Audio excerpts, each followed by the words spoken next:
One of the first things parents often do when they begin thinking about private school admissions is open a browser and type a question that sounds something like this. What ISEE scores do you need for private school? What many families don't realize is that there is almost never a single score that determines admission.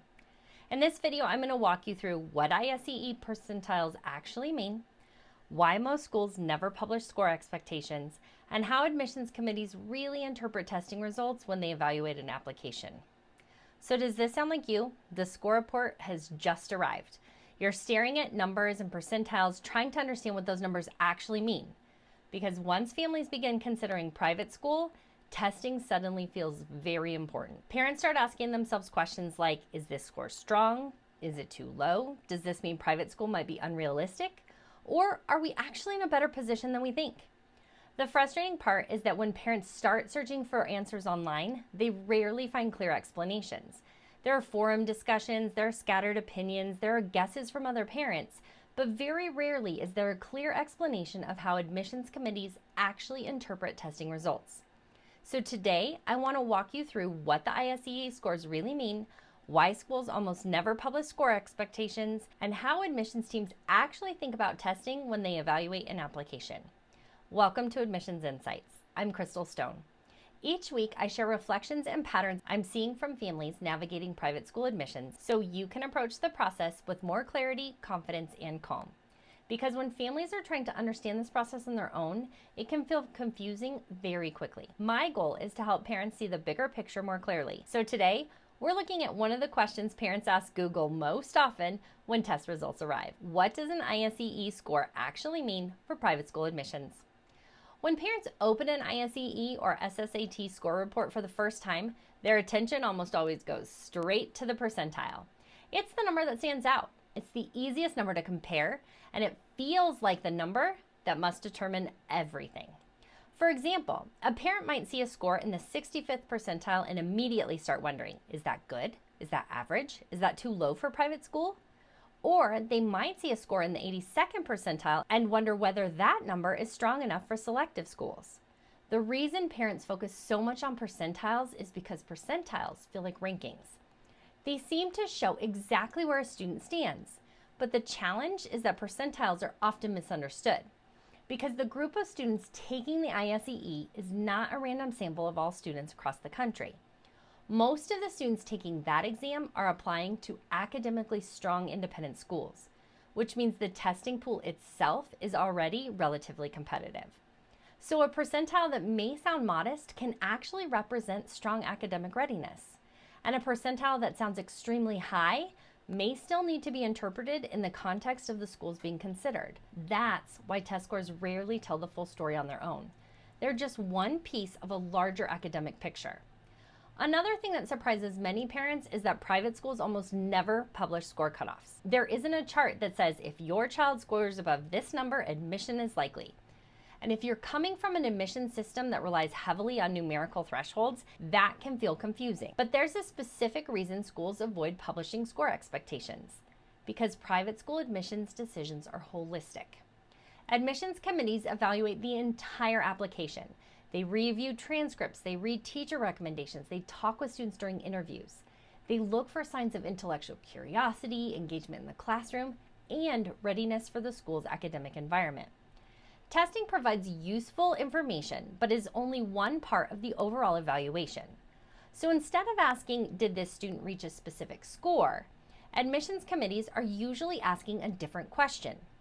Does this testing profile suggest that the student is academically ready for the level of work at our school? This is a very different question. It's one of the reasons interpreting test scores requires more context than most parents initially expect. Another important detail parents often miss is that admissions committees rarely focus only on the overall percentile. They look closely at section scores. Math reasoning, verbal reasoning, reading comprehension, those sections can reveal meaningful patterns. For example, a student may have a strong overall percentile but a particularly weak math score. If the school has a demanding math curriculum, admissions officers may take a closer look at that section. On the other hand, a student might have a slightly lower overall percentile, but very balanced scores across all sections. That kind of profile can signal consistent academic readiness across subjects. Admissions teams pay close attention to those patterns because they help them understand how a student approaches different kinds of thinking. Let's imagine a parent opening their child's score report for the first time. They log into the testing portal, they scroll down the page, and they see the overall percentile. Maybe it says 64th percentile. Immediately the questions start. Is that good? Is that too low? Does that mean private school isn't realistic? But when we look more closely at the report, the picture might look very different. Maybe the student scored really well in reading comprehension. Maybe verbal reasoning is also strong, but the math section pulled the overall score down. Now the question becomes much more specific. Instead of asking, is this score good enough? The more helpful question becomes, how does this profile align with the schools we're considering? Because the same testing profile may be very competitive at one school and less competitive at another.